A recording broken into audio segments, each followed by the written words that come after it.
Hey guys, welcome to another episode of Car Rides with Cody. I'm glad you're here today. I hope your Thanksgiving break was awesome. I hope you guys had, some fantastic Thanksgiving food and a good time celebrating and being thankful for things.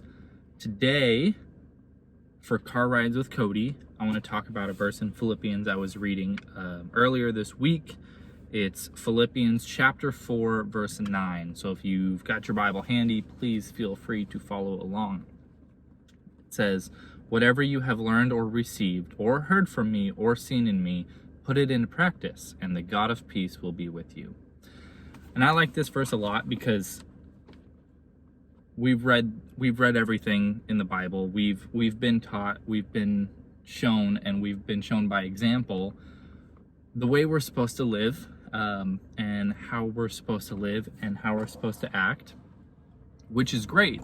And then this is like a call to action. It says, listen, you know these things. You've been told these things. You can read these things, and people are leading you by example. Do these things. And it immediately made me think of integrity, which made me think of my 8th grade English teacher, because she had a sign on her wall that said integrity. And then under integrity on that sign, it said, integrity is the way you act when you know no one is watching. And I think that's super important, because yes, we can know all these things and we can do all these things and we can act that way in front of people. It's easy to act that way in front of people. It's sometimes harder to act that way when we're not in front of people, when we're on our own and we could potentially do something and get away with it.